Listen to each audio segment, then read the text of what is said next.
कृष्णा। ओम नमो भगवते वासुदेवाय नमः। प्रिय श्रोताओं, आज हम सुनने जा रहे हैं निर्जला एकादशी की पावन कथा।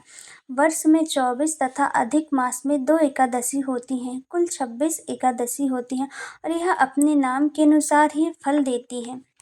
निर्जला एकादशी को भीमसेनी एकादशी के नाम से भी जाना जाता है। श्री सूत जी बोले, हे ऋषियों, अब सभी व्रतों में श्रेष्ठ, सभी एकादशियों में उत्तम निर्जला एकादशी की कथा सुनिए। एक बार पांडव और पुत्र भीमसेन ने वेद व्यास जी से पूछा कि हे महाज्ञानी पितामह, मेरे चारों भाई युधिष्ठिर, अर्जुन, नकुल, सहदेव और माता कुंती तथा भार्या द्रौपदी एकादशी के दिन कभी भोजन नहीं करते। वे मुझे भी सदैव ऐसा करने को कहते रहते हैं। मैं उनसे कहता हूँ कि मुझसे तो भूख सही नहीं जाती। मैं दान और विधिवत भगवान की पूजा आराधना करूँगा, सो कृपया पूर्वक ऐसा उपाय बताइए कि उपवास किए बिना ही मुझे एकादशी के व्रत का फल प्राप्त हो सके। व्यास जी बोले, यदि स्वर्ग भला और नरक बुरा प्रतीत होता है तो हे भीमसेन, दोनों पक्षों की एकादशियों को भोजन न करें। तब भीम ने निवेदन किया कि हे महामुनि, जो कुछ मैं कहता हूँ वह भी सुनो। यदि दिन में एक बार भी भोजन न मिले तो मुझसे रहा नहीं जाता। मैं उपवास कैसे करूँगा? मेरे उदर में वक्र नाम अग्नि का निवास है, अतः बहुत सा भोजन करने से मेरी भूख शांत होती है। हे मुनि, मैं वर्ष भर में केवल एक ही व्रत कर सकता हूँ, सो आप कृपा करके केवल एक ऐसा व्रत बतलाइए जिससे विधि पूर्वक करके मैं स्वर्ग को प्राप्त हो सकूँ। यह निश्चित करके कहिए जिससे मेरा कल्याण हो। व्यास जी ने कहा कि हे भीमसेन, मनुष्य के लिए सर्वोत्तम वेद का धर्म है, किंतु कलयुग में भी उस धर्म पर चलने की शक्ति किसी में नहीं है। इसलिए थोड़े धन और थोड़े कष्ट से होने वाला सरल उपवास जो पुराणों में लिखा है वह मैं तुम्हें बताता हूँ। दोनों पक्षों की एकादशियों में जो मनुष्य भोजन नहीं करते वे नरक में नहीं जाते।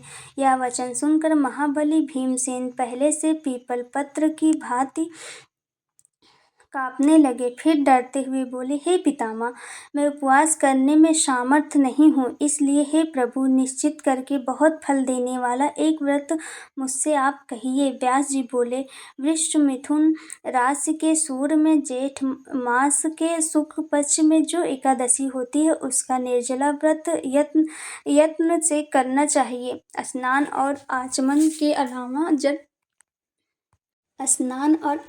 के अलावा जलपान वर्जित है। केवल एक घूंट जल से आचमन करें। अधिक पीने से व्रत खंडित हो जाता है।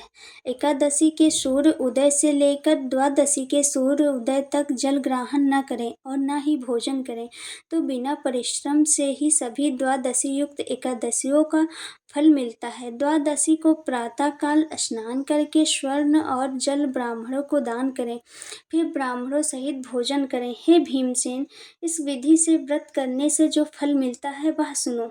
सारे वर्ष में जो एकादशियां आती हैं उन सब का फल निस्संदेह केवल एक एकादशी के व्रत के से प्राप्त होता है। शंख चक्र गदाधारी भगवान विष्णु ने स्वयं यह मुझसे कहा है कि सब त्याग कर केवल मेरी शरण में आओ और सुनो। एकादशी निराहार व्रत करने से मनुष्य सब पापों से छूट जाता है। सब तीर्थों की यात्रा तथा सब प्रकार के दानों में जो फल मिलता है वह सब इन एकादशी के व्रत से मिलता है।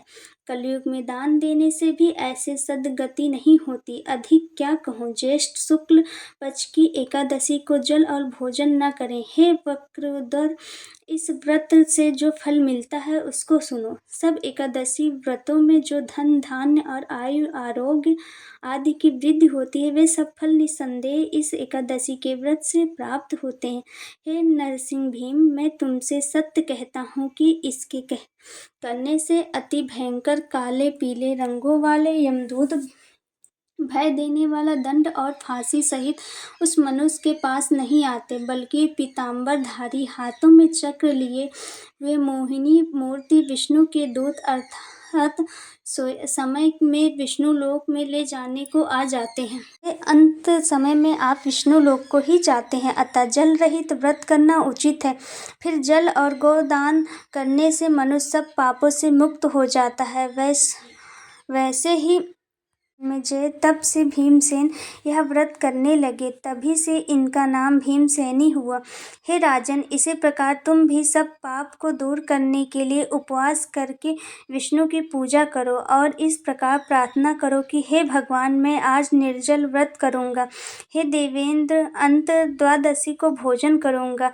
यह कहकर सब पापों को निवृत्त के लिए श्रद्धा से इंद्रियों को वश करके व्रत करें। स्त्री व पुरुष को मंदराचल पर्वत में के समान बड़े बड़े पाप भी एकादशी के प्रभाव से नष्ट हो जाते हैं। हरे कृष्णा। आशा करते हैं आज की कथा आपको पसंद आई होगी। ओम नमो भगवते वासुदेवाय नमः।